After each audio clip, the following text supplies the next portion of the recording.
Chess and Psychology on Wednesday. I hope you guys enjoyed Danish.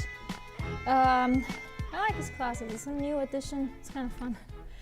Today, finally, after like 6 weeks, we are trying to show you some of Negi's book and my personal experiences with it. Well, technically 2 weeks ago on Twitch, we did a little bit of it. But today we're going to be talking a bit about Philidor, hopefully wrapping it up. Next week, diving more into French. Probably another week after that. Another week after that. So it's going to be a while. All right. I hope everybody's having a great week. I am pretty jet lagged, so we'll see how this goes. Okay. I don't really see any questions in chat, so I am ready to jump right in. Let's jump right in. Okay, so some of the things I'm going to show you is in this Philidor is just primarily my experience. So it's I got the inspirations from Negi's book after reading it, but I didn't necessarily did everything he said because, well, I wanted to kind of add a little bit of my own to it too. But let's just dive in. So, usually in Philidor, people don't take, but that's a whole different story that we're not going to talk about right now. But in this case, let's say they do take. You take back with the knight, and now black has a few options, and one of these games that I have here, I'm very, well, happy about because it was the first game after I got my first IM norm, and I was playing the same opponent that I beat the last tournament, so it was kind of funny. And this time I beat him too. It was the first round, so I had a very good start, and I got my second norm too. But it wasn't a norm game technically because it was in the last round, but it definitely helped. So let's start with knight f6. Knight f6 is the most common one. G6 is a little bit, for me it's a little bit, well, it makes me definitely happier because I know you're going to do bishop g7, and I know I want to try and set up for long castle. You're going to set up short castle, so it already gives me a bit of an edge.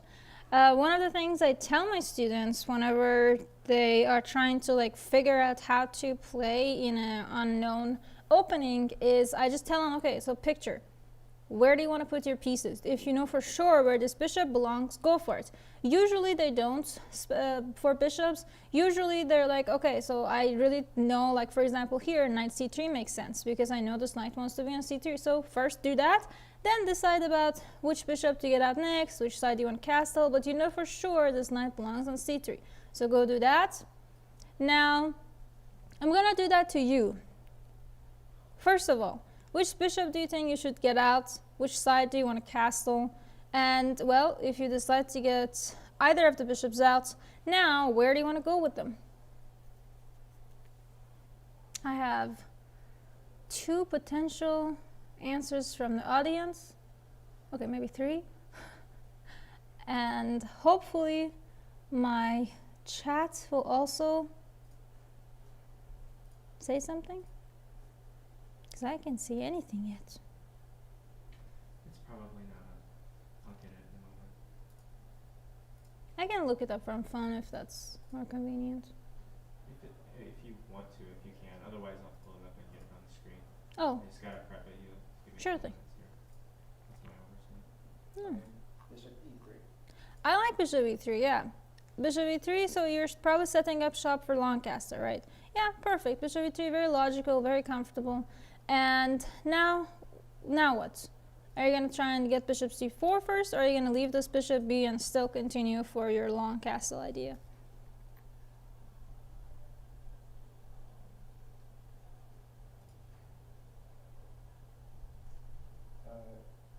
Maybe bishop e2, just I'm worried about the g4 square, but That's not an unreasonable fear, but let's say, so well, are you thinking? Knight g4 would be annoying. So, that's fair, but shortly you're gonna like in one or two moves you're gonna play f3 to support g4. So bishop e2 might not be needed, and even if you wanted to get like bishop g5, if knight g4 happens, that's also possible. So I'm assuming you're weighing between queen d2 or bishop e2. No, I was also thinking about f3 or Oh, h2. honestly, f3, I think it's all right here because Yeah. you still want to do the queen up castle. So I'm not. I mean, it's fine in my eyes. So if you're concerned about it, f2 should be okay too. Queen d2 is also okay. If you go knight g4, I always have this bishop g5, and if you play f6, ugh, good luck castling, and I'll just move it away, and bishop c4 will be a monster. So I'm happy with this. But if I didn't have bishop g5, yeah, you're right. Okay. So let's say castle. Now, are you gonna castle or are you gonna get bishop out? Sorry. Oh, I mean, okay, so the main difference between this and like knight or alliance is because obviously the e pawn isn't there, so that's why you can do the bg Mm-hmm. thing. Okay.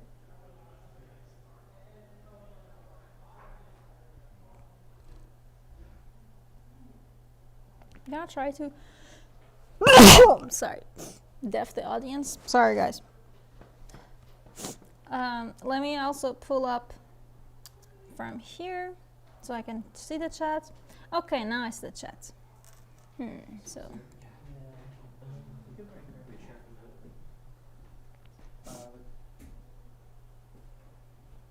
So I feel like long castle is fine. yeah, let's go for it. Ah, such a long ad, and all I want to do is see. There we go. Nice. I like this. Long castle. Now, let's say normal moves. Let's say opponent just develops. What do you do?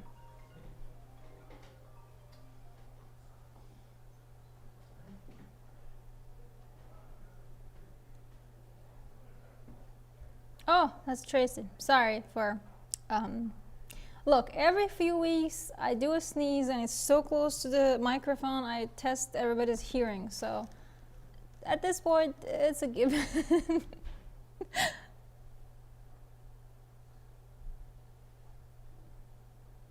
So what do we do?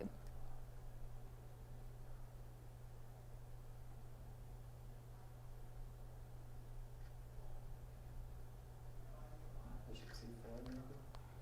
I like that, but why not that f3 idea? So one of the big things is, in my experience, when you've already done this long castle, I don't want to get this bishop out too soon because I don't want opponent to get handsy with my bishop, and I don't want to let them like develop and get their pawns out, and then I have to move my bishop, they attack it. So I just don't want to make my opponent happy. So hashtag Dorsa philosophy. Yeah, so I don't really, bishop c4 is a good diagonal, don't get me wrong, but it also kind of gives opponent some ideas, so well, let it be. And just for the fun of it, let's say they take, we take, and they try to get a little bit developing, and potentially, they're not even attacking, just developing at this point. And let's say we just get going, keep going. Now, what do you think about this position? Ah, technically you could see answers up there. It's kind of fun. That would work really hard for me. Yeah. I'll be right.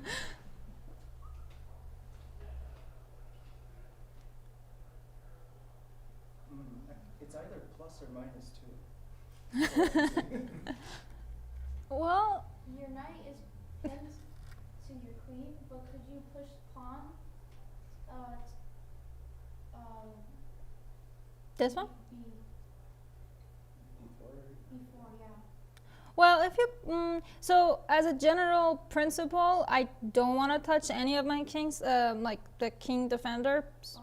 So, because it's especially in opposite side castles, the more you touch these pawns, the more opponent can come and attack them. That's kind of the similar principle that I don't want to make my opponent happy by giving them a tempo to attack my pieces. So as a general principle, I'm not going to touch these pawns unless I absolutely have to. So even if they're attacking this, I still prefer not to touch that. So for example, let's say we continue with our attack. So yes, the chat is talking about this is kind of a dragon style structure. You're not wrong, yeah. Ooh, also I like that, Brian Clark. Dorsa, the Hopes and Dreams Slayer. Can we get that as an official title somewhere? But, oh, I do have one other piece of good news. I have my second acceptance to a different medical school. So one is in Kentucky, one is in Kansas State. I have to choose between them and their deposits are so expensive.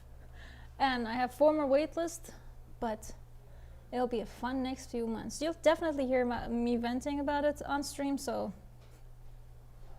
All right.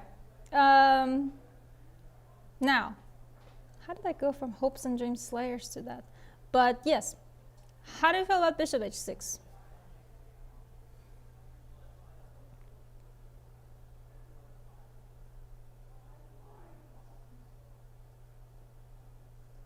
So Tracy, I'm not going to give specifics just because I feel weird naming universities. I'm just going to talk states for now.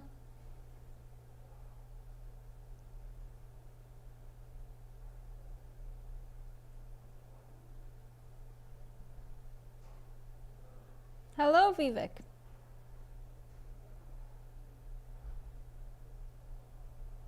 Someone's asking, was King B1 also an alternative? It was, but Bishop h6 is the best one. So my thing is, I want you to calculate Bishop a2 and let me know if it's good for black or, you know, well, why did we choose Bishop h6?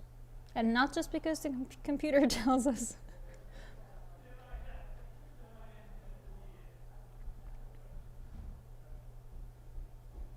Is this a nice attack? Are you liking this attack?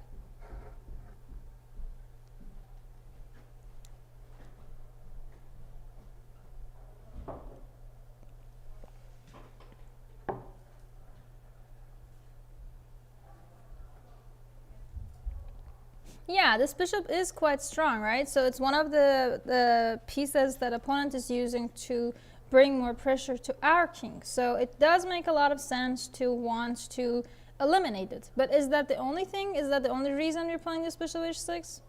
If they take, well, great. This is giving us a direct attack on h file. But they also have some ideas to take on a2. So again, you have to be very careful with how you are going to do this. So let's say they take. Now what you're going to do? There's one specific line that does give you pretty cool advantage. Ah, b3, queen a3, checkmate. I love it. I've done stuff like that to my opponents, but like I took with the bishop, they played b3, and I brought the other bishop and I gave checkmate. I love those.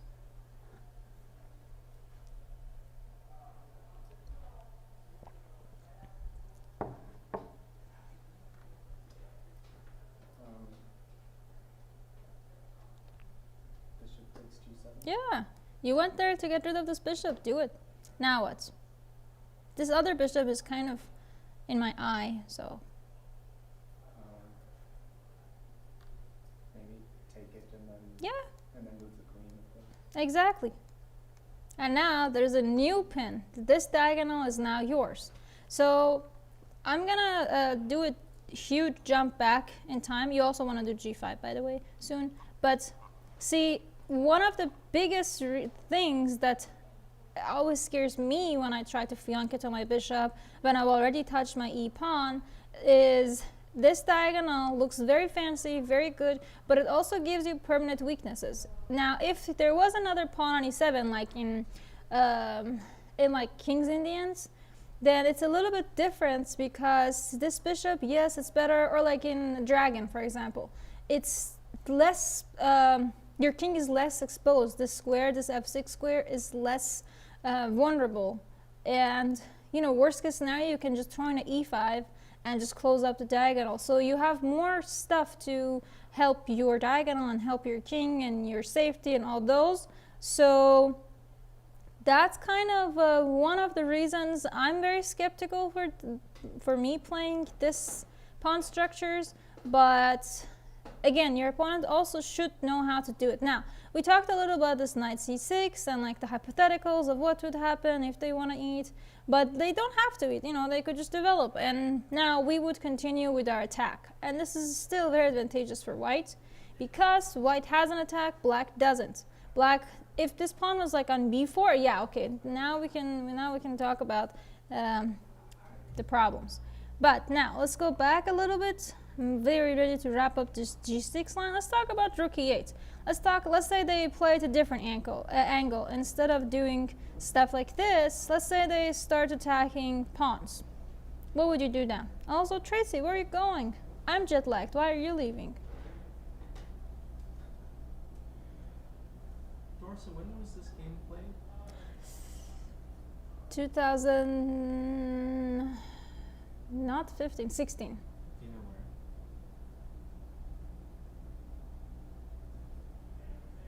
Yes. I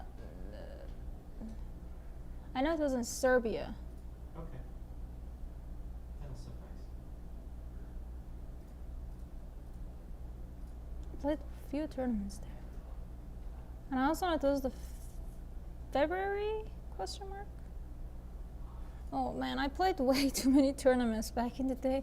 I remember specifically I had like a tournament plan that I did. I went to Belgium for a round robin. It was fine. I got a few points, but I didn't really get the norm. Then I went to this tournament. It was like 2 of them. And then from here, I flew directly to, like, it was back to back, not even a day. And then I went to Austria for a league, and I cost 2,400 there. And then from Austria, I flew to Moscow for Airfoot, and I think I burned out after that because it was like 5 tournaments in a row. And then I took a break and I did it again. But yeah, so I don't recommend that, by the way. Prepare, play like 10 games, sit down, analyze them. 50 games. Well. All right. So what do we think here? Are we still liking this f3 idea? All right, let's go f3. We're setting up shop for g4, h4 ideas. Also, this is not the game yet. The game was not g6, just to confirm. This is still like analysis on what would happen if they did this g6. Okay. Now, let's say they continue with the idea. We can, again, do our plan. So this setup for f3, g4 is very something that I really, really like when I'm playing opposite side castles. So I've had experiences with this like specific pawn structure in Scotch, for example. You know, in Scotch when they play bishop c5, knight b3, bishop b6, you can set up for this ideas. In a lot of Sicilians, you can have these ideas, especially dragon.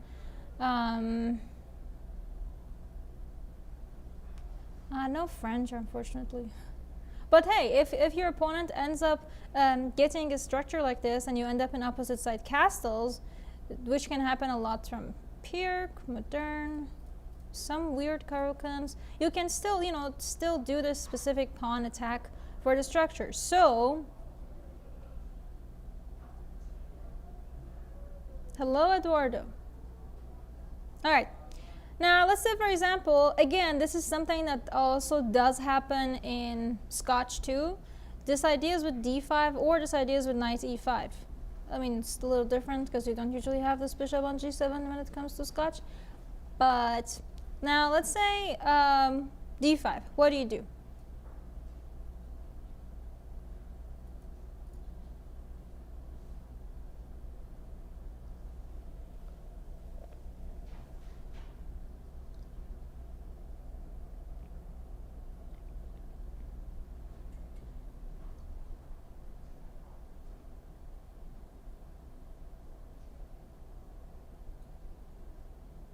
Yeah, Patrick, you're correct. Yeah, that is the idea.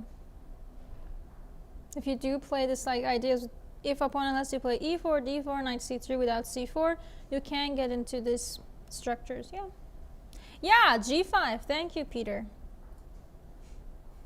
g5 is pretty interesting because opponent is attacking in the center, and this is one of the key defenders. So let's kick it. Opponent is happy about it. Let's take it away. Now they gotta move this knight. Now you get to just get the pawn, and even if they exchange it, I mean, I'm pretty happy. I really enjoy this position. King b1, I guess possible too, but queen d2 makes more sense because even if they exchange it, they can't really defend this problem. So you're gonna have a very pleasant endgame. So yeah, I'm happy about it. Now let me do a mini jump back in time. Let's say instead of d5, knight e5. Now again, in Scotch I've also encountered ideas with like knight e5. To be fair, this bishop is like here, but still, knight e5. Now what? They're trying to attack some of these potential weaknesses. So what do? Also, Jack, never play f3. I mean, if your king is on g1, never play f3, okay. Or if your king is still on e1 and it can get checked, maybe more yes than no. But if your king is in a whole different, part of the game, go play f3. Who cares? The whole idea is not to weaken your king. So, if it's not weakening your king, do it. Okay, I'm getting a g5. I'm getting a h4, h5. Yeah, see, that's kind of the problem. If you play h4 right now, you have to be careful about, now you gotta move the horsey and bye-bye pawn. And your structure starts to crumble a bit, because then that'll also fall, and oh, well, we need pawns. So we're not just ready for a pawn storm yet. So this is a problem. However, if we could correctly defend them, we could hope for something like f4, f5 as well.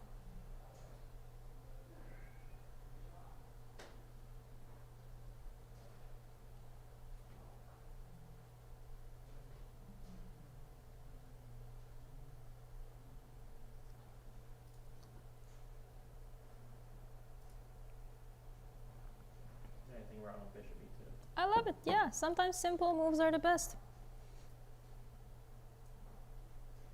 Now if they play c5, they're kind of shooting themselves in the foot, because now this is a problem. This square is beautiful. You can just hop up here and pick this up, and who needs to attack when you can eat pawns, right?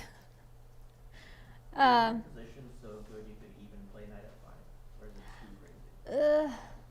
It hurts me. Like, I mean, obviously knight e5, but it feels like you're so good here that you maybe could even play knight f5. If your rook was on g1 and maybe your queen was on g2, I would have considered it more seriously. But right now, knight f5, it's a little scary. Actually, never mind. You might be able to pull it off.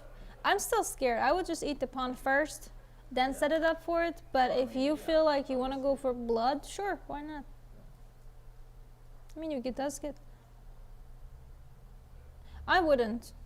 No, I wouldn't either in a tournament game. But I'm just curious if it's that crazy. No, it's not that crazy. It's just... I love my... I've become more materialistic since I've had to start paying for my medical schools. And it's just... I like pawns. So, yeah. What about queen g2 instead of bishop e2? That's another thing that I was considering it could be possible. The only downside of it is your queen is still, serving a purpose here. Yeah, I mean... So, I'm not opposed to queen g2 because I've done like queen g2 stuff a lot in Sicilian and in, well, sometimes in Scotch. But I like it. But queen g2, I think my biggest concern with it is you still can't really do f4 because this is falling, and you still need like 2-3 more moves to set up any type of attack here, and you're not really gonna play g5 just yet, so it... What about knight f5? Oh. Well, if they... Oh, sorry. If they play c5, I mean, technically, maybe, why not? Look, I would still prefer to eat this pawn first.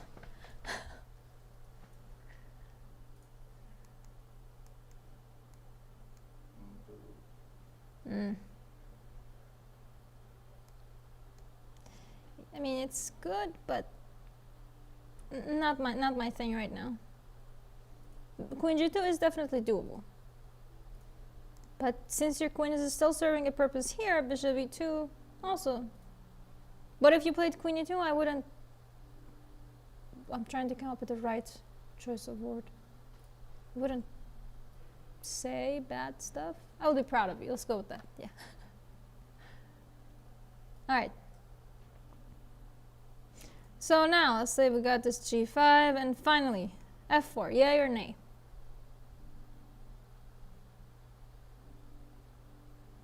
Oh, we have musical chess tonight. Soothing.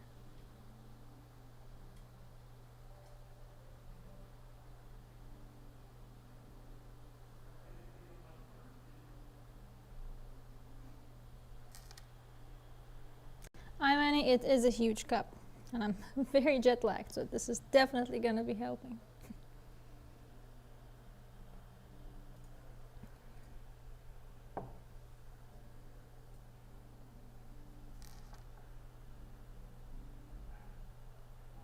Trying to see what else is in the chat.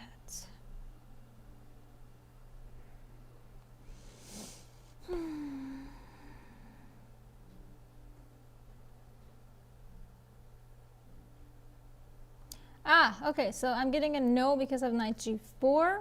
Well, yes, but if this knight comes on g4, we could also start thinking if we can trap it.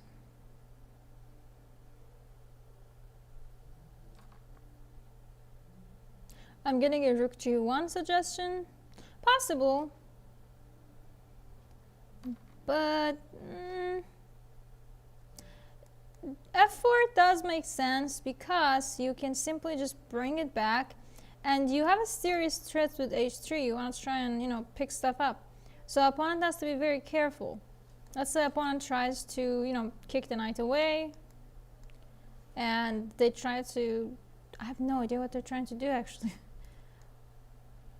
Tell me, why not take with queen? Why do you think we should take with pawn?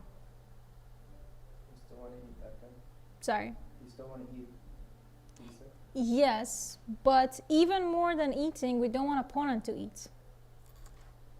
So what changes? What changes if I take with queen? What am I leaving behind? Yeah. So that's kind of the problem. If we take with queen, we're leaving behind this guy, and now this is a problem. Actually, a pretty big problem. So, yeah.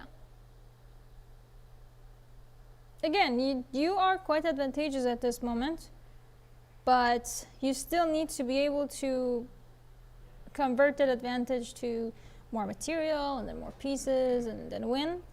But I'm gonna actually ask the audience to make, well, the people to make a guess.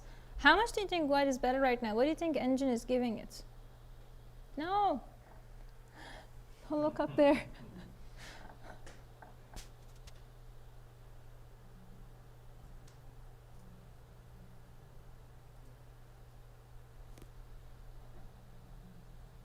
It's an integer. You're looking up there. Oh, no, not anymore. Maybe I should bring a cap next time. I used to do that actually when I'm not in the classes. When I was playing tournaments, when I was like a kid, I want to say, up until maybe 15, I used to wear like a hat. Well, part of it was because I was trying to avoid my country's regulations. But anyways, but part of it was like it would help me focus because I couldn't really see anything around me. And I always thought that was kind of funny. But then when I stopped wearing the hat, I was like, whoa, there's so much more light. But yeah, it was kind of fun. Or like still when I play seriously, you know, if you check out any of the pictures or any of the videos, people still, you know, sit and like focus like this. So not sure how that would, if people still would do it when they're playing on computer, but still. Anyways, so how much do you think? I'm getting a lot of like 3s, 2s. I'm getting a few 5s. Well, actually, yeah, it's a little over 5, but again, not the most accurate engine. But still, it's white is winning. So you have to be able to make that determination. That's, you know, if the moves you're doing, how much approximate advantage it gives you. Because if you're like +1 here, it's probably not worth it. But if you're +5, then yeah, you want to know for sure what you're doing, because everything is kind of wobbly. So many things are happening. You have to be very, very precise with how much advantage you have and how you can use it. You need to convert it to something else. Is it the type that you can, you know, attack it? Is it the strategic advantage, dynamic advantage? So it's a lot of things that you should try and like run through in your head. Decision making is really hard in chess and in life, actually. All right, I'm kind of done with this g6. So this is just fun. You can find better lines too. It doesn't have to be this one. You can eat here first, for example. So many other options. I'll also share the link to this study because it's on Lichess at the end. So you'll have access to this as well. Now, I'm still done with this g6. Let's go back, not look at g6. Let's say knight f6. There we go. Okay, knight f6 kind of forces your hand, right? You kind of got to go knight c3. Now, one final g6 question. What if g6 now? What would you do? What's different than the other g6?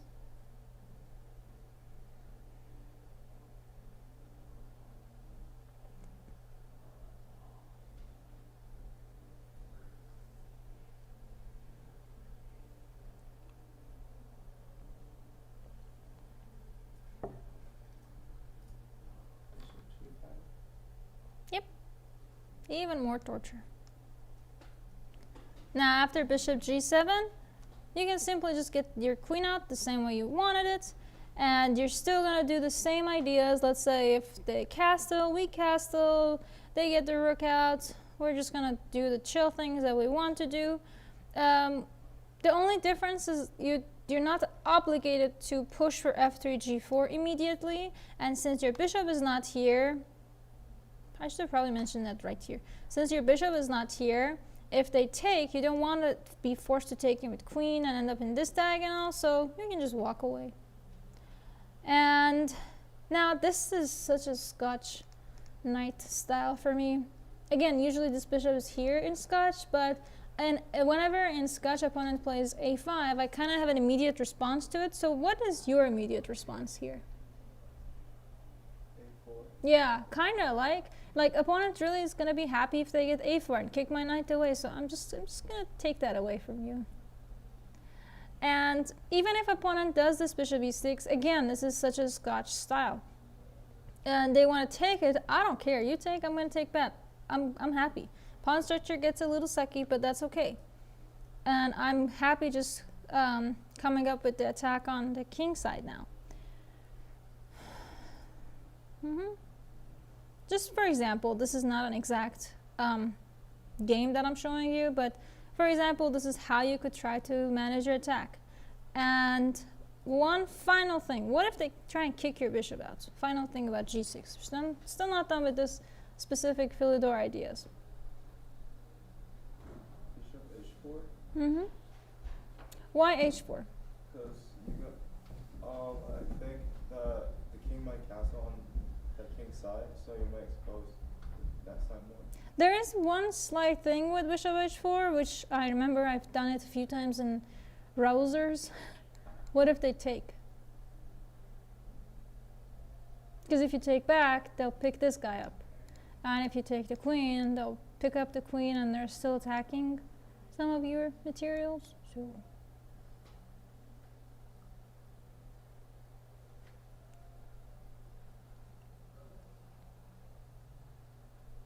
Then queen e3. I mean, you can, but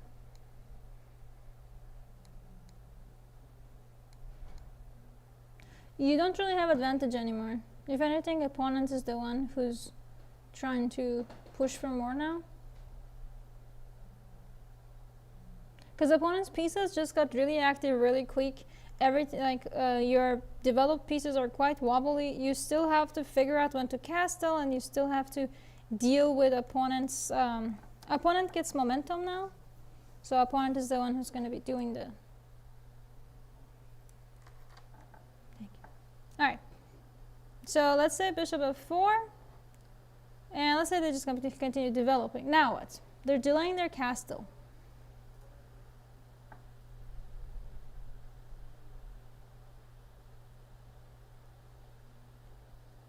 Oh, hello from Greece.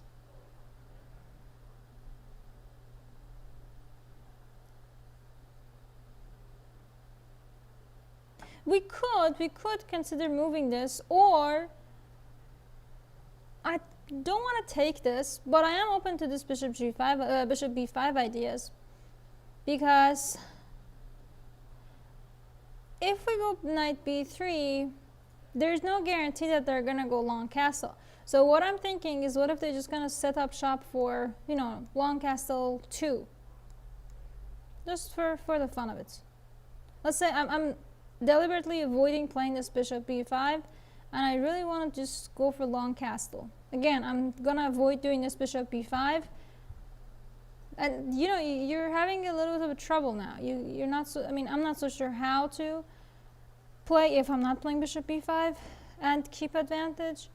So that's kind of why you want to be careful with how you choose where to castle, because you see, opponent is delaying their castles, so it's kind of important for us to keep our options open as well.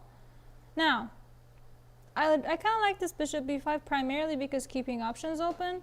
I'm not opposed to taking it, but if I do take it, now my long castle is going to have some issues now, so probably I'm not gonna be doing that anymore. There we go. And another's opponent, that's totally fine. And this is a very comfortable position. This pawn on g5 is funny. This position is just comfortable for us. Opponent is the one who's struggling with gaining more center, gaining more things to attack from us, and we're the one who has more say on the pawn structure, more say in the center, a little bit more say in the development, and we have potential weaknesses that we can start to consider how to attack. So I'm happy with this. So yeah. All right. This is actually surprisingly the most sane g6 line I saw today. So yeah. So if you're the one who likes to play this g6, d6 ideas, try to delay your castle and just confuse the opponent, because if you castle too early on, then sure, I'm going to castle 2 and then we go into attack. But if you actually keep your castle a little bit longer, it doesn't mean you're not going to do it, it just means that you're going to wait to see what opponent does. Small tip, hopefully none of my future opponents are watching this. Like in Scotch also, it kind of bugs me when opponent is not castling immediately. Most people do. But when they're not casting, then they keep their options open, and now I have to keep my options open, and I can't start to cast. You know, I have to kind of start to make this too many decisions for if they castle this way, if they castle that way. And no, we're not playing together right now. Don't take notes. Yeah. So, yeah, just keep that in mind. Confuse opponent. All right, now let's finally get to my game. Yay! Now let's say bishop e7. Now what do you do?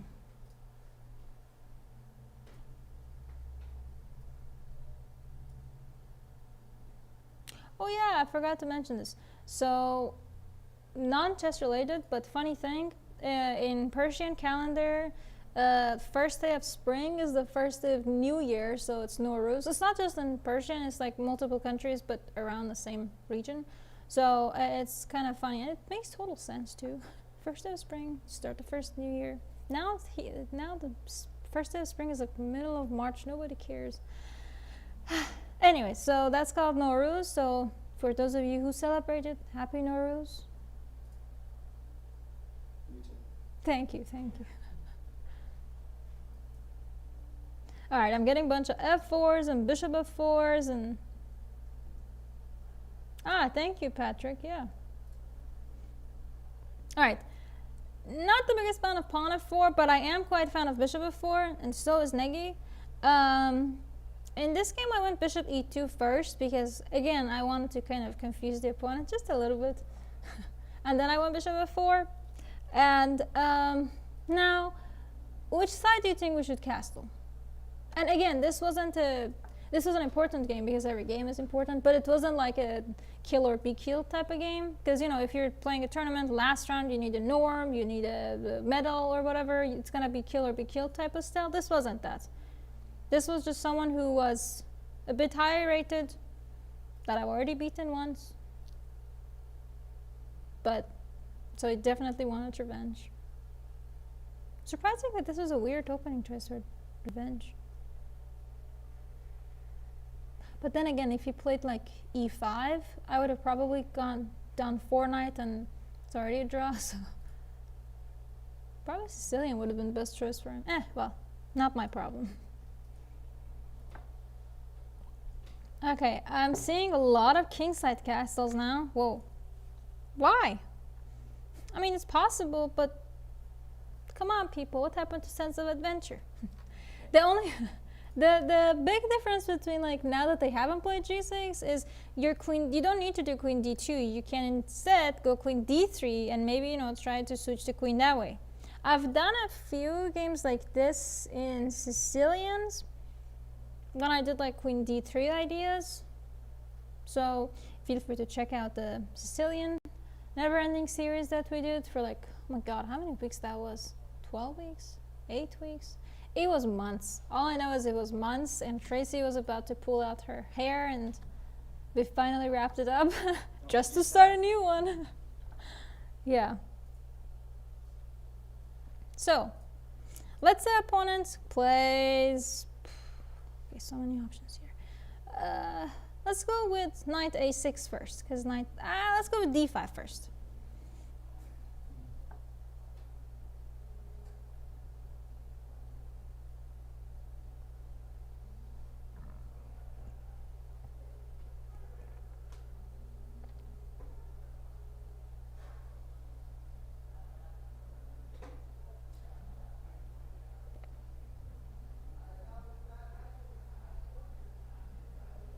The music stopped. Yeah. I prefer the music.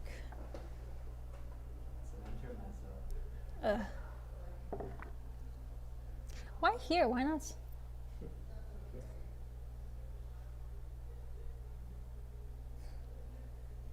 the golden question, isn't it?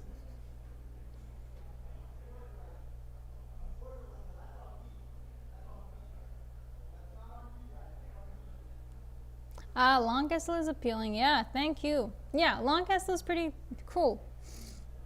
I might dare say dope. Because if they take, you don't have to take it. You can just go queen g3. Now you have funny ideas here, you have funny ideas there, you have funny ideas everywhere. An opponent's kind of stuck. Because let's say they try to, you know, run away. Actually, can they run away? Not here, not there, not there, not there. Let's go, they go there. Yay. They can't really run away, can they? Let's say just they try to develop. Again, they save the knight, but ugh. You know what? No, this is better. Yeah. Just bring the pressure. Because if you play bishop c7, they have to play queen e8. You still have advantage, but why should I help them make a choice, right? I'm going to play knight f5 and torture you. Now you have to make a choice. Ugh. Now, so yeah, that's kind of the thing about d5. If they take, we can just take, and it's still pretty nice. You have great center, you have great development, your pieces are centralized. It's just great all around. So that was the thing about d5. Let's talk about knight a6. Looks a little weird. I actually haven't had anybody play this with me. But what do you think?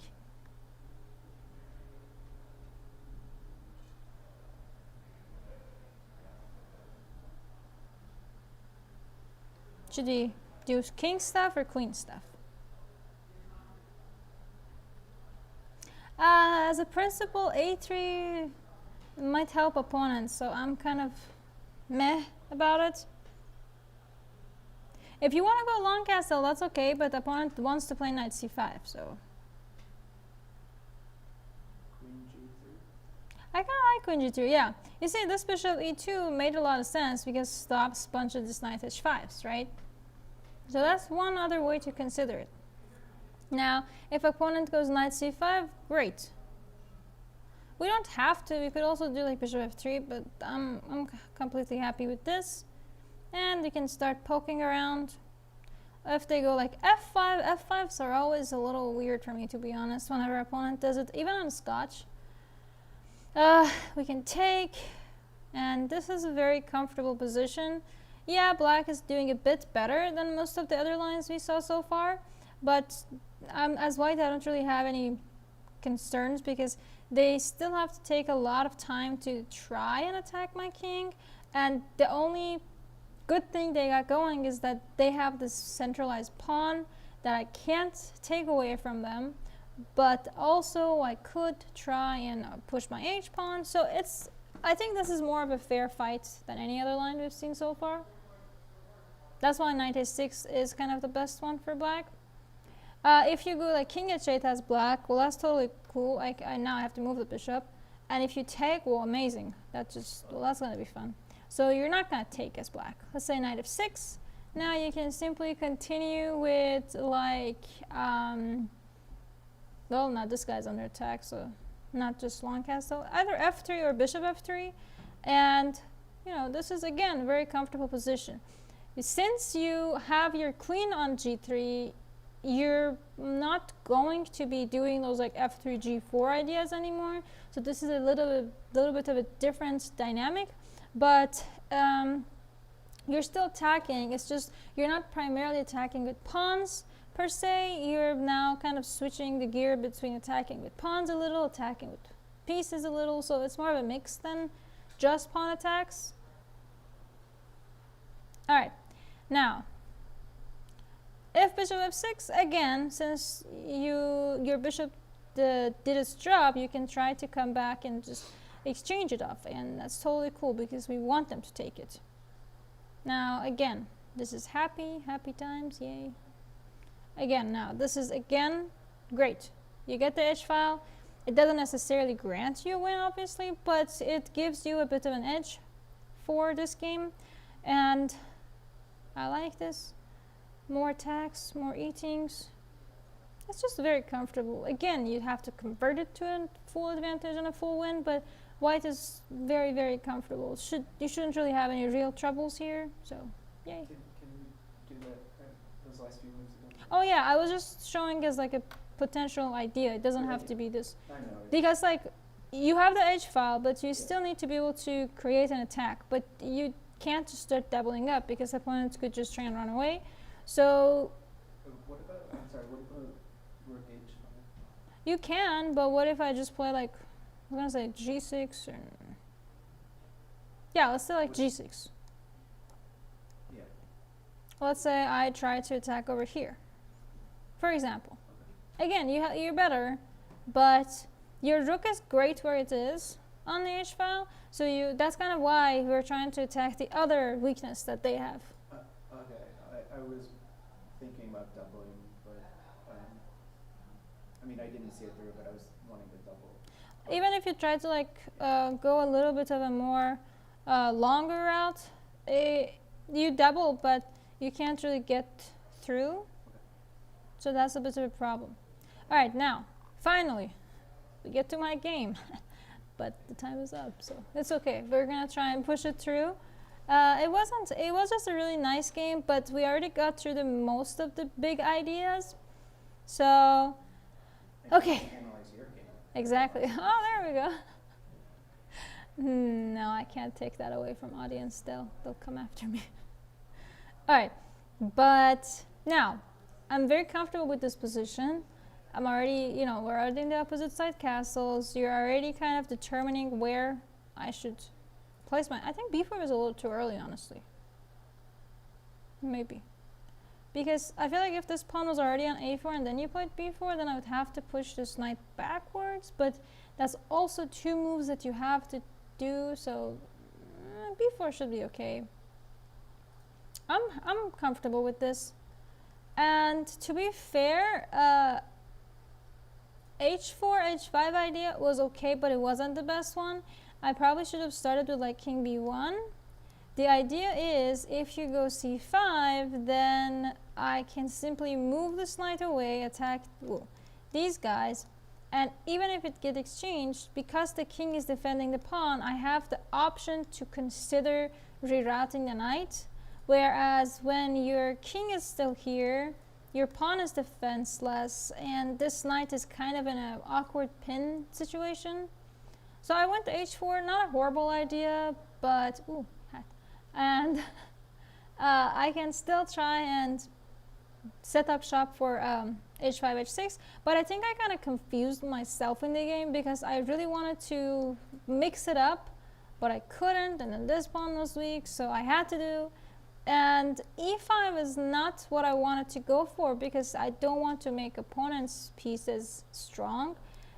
Bishop f3 might have been the best one, but I went for f3 instead, and here is when I actually started to see the problems with my position, because c5, you move the knight, and now they get c4.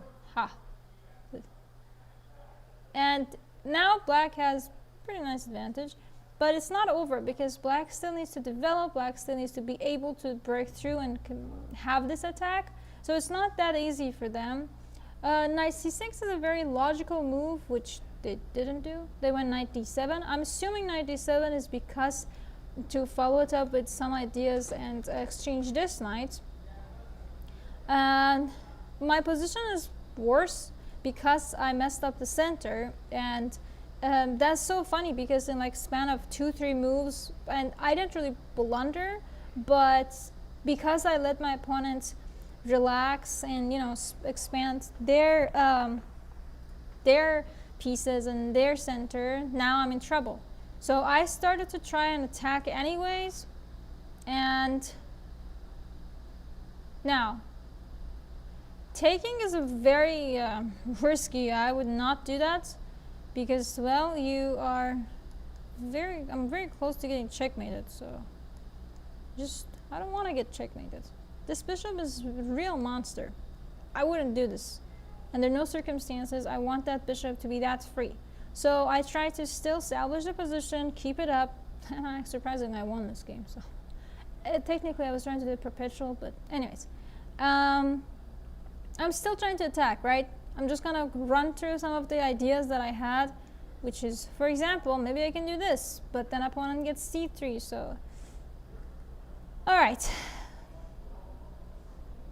Here, I think, was a very crucial moment for black. What do you think is the best move for black? Because he went bishop c5, and it gave me some chances to free up my queen. Right? So, what do you think was the best move for black here?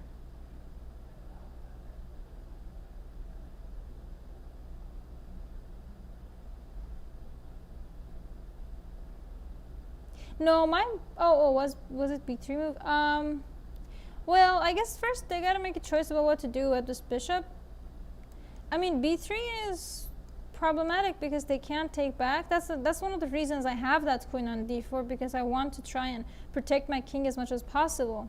And that's another thing that proves that this position is not that easy to win for black too. They have to really try and, well, torture me. Give me a little more room to breathe, and, well.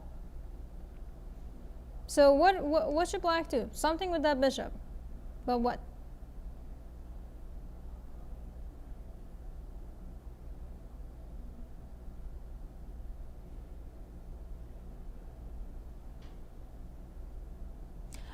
b3 is still too early for black, because even if they play b3 now, I take and they go rook b8, well, that's totally fine. Because you can't really, you still have the same problems, and now I have defenders for my king as well. So f6, what should black do? Okay, bishop f8 is one of them. The other one is just take it. And if I take back, now take knight takes e2, because now you're attacking queen, you want to go knight c3, and even if I take, you know, the other position, what happened in the game, my queen was on d5, so that guy fell. But now, that's not it anymore. This is just, well, I'm pretty lost now. Did knight f5 also kind of work, preparing b3 because then the queen has to move? Here, Yeah, instead of bishop f6. honestly, possible. But And then I feel like the thing with b3 is it helps open my position as well. So I still have some defenses. So the squares are very weak. So if you can get a knight here, if you can have a bishop in this diagonal, I'm toast. But if you're gonna try and push pawns, it helps my position because it opens up some of my pieces to come defend my king too. So it's just a matter of how to torture me better. I've also been watching the TV show Good Place, so it's quite what fun. TV show? The Good Don't- Place. Don't spoil it. Oh. Oh yeah, that's good. It's pretty good. So I'm coming up with some new analogies. Anyways. Yeah, b3 looks really good, but white keeps defending it. So it's not time. Bishop f6 would have been best. And then I take, and then you take, and well, I probably would have resigned here because, well, there's not much to do. But after bishop c5, opponent kind of blew up their advantage. Now, they you know, it was like -5. Now it's minus a little bit. It's like minus half. So pretty good. What do we do? It's kind of funny. I was happy trying to repeat this, like some repetition ideas, but I couldn't really come up with it. First of all, they want to checkmate me, so I gotta stop that. And probably taking would be best for opponent, but he just went rook e8. I centralized my queen. They closed up this diagonal, which I'm happy about, and I also have new ways of defending, and I might be able to do new stuff. Okay, probably in hindsight, you should come back to not let my back rank get all funky, because now they could do this again. Haha. Ugh. I recall we were in real time trouble, but okay, they didn't play rook e1. Not my problem. But yeah, if I was playing more accurately, rook e1, back rank is a problem. So first come back, defend it, then switch it to the other side. Yes, that's a good title. How to torture me better. That feels like... Ooh. Anyways. Was there a concrete problem though with the rook e1 because you're in time with queen b3, right? I mean... Come on, little rook. I mean, even if queen b3, they can just go the other way. Why would I give a permanent weakness like that? I want to go back in time like 5 years and smack myself. Wait, 6 years. That hurts. Ooh. 6 years ago. Oh my god. Well, in hindsight, my cat was not alive 6 years ago. So let's not go back in time. His birthday's coming up. Bishi is not 6 years old. I thought I took him to the vet like 5 years ago. Wait, he is born 2017. So I 5. took him to the vet when he was just like 1 year old. Mhm. Oh, okay. That is old. Yeah. He was so mellow. Yeah. Nah. Yeah, his birthday is April 7th. I'm gonna get him a lot of catnip, let him get high, and give him some tuna as well. I have to see if I can mix it up somehow. All right. Yeah. No, but this position was like somehow fine, and and my opponent managed to royally. See, now I realize I was like, ooh, okay, let's go back. See? But no, this was fine. And to top it off, my opponent started to mess it up. Yay. Still not there. Still not there. All right, come on. Let me get to the good place. Ooh, there we go. Now it's the messing up part. Now, what opponents should have tried to done to me with that rook e1 back rank problem, I did to them. Yeah, this back rank problem is pretty nice.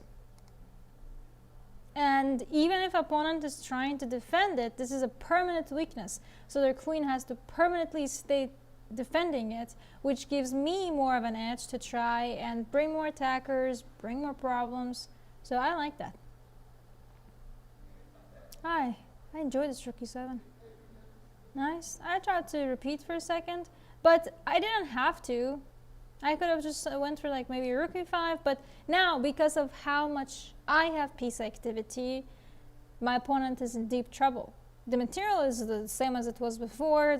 My king safety is still, everything is still as it was. My bishop is still a useless, weird thing. But I have piece activity with the few pieces that I have. So piece activity is very, very, very important in chess. And now I got just queen e7 and voila. Well, I guess technically this would have been faster, I guess. Blech. Well, anyways, let's pretend I didn't miss that. Queen e7 is also pretty beautiful. I mean, if you take, it's still checkmate, right? There we go. It's all that matters. Checkmate in 2 or 3 is the same. But yeah, it's really, really important. So when I'm talking about centralizing pieces, good development, purposeful development, all of those things, I'm not just shooting cool chess terminology at you. I actually mean it. It's really important to have your king to be safe, however safe it can be. Right now, surprisingly, my king was safe because opponent couldn't attack it. The opponent created a nice blanket around my king. My pieces were more active than opponents because opponent messed up and gave me that option to activate my pieces, which I earlier also messed up and gave them center. So overall, this was quite a fun game. But the main thing to take away from it was the ideas that we did with, like, if g6, you have that f3, g4 idea. If not g6, you have that queen d3, queen g3 idea. And the how to attack an opposite side castles, and all the center development, king safety, piece activity, all those fun things that I always talk about. I feel like I need to get tattoos of them on my eyelids. But alright, so I'm glad this was fun. So this is the main thing for Philidor that we talked about. Next week I'm gonna try and wrap up the Philidor, just some little ideas that is in Negi's book, but I don't have a game from myself that I'm gonna show, and then we're gonna dive into French and Caro-Kann, and yeah, his book is pretty good. Get it. Alright, we're gonna switch to Twitch, analyze your games for a little bit, and then I'm gonna go home and sleep. So I'll see you on Twitch in a little bit. Bye bye.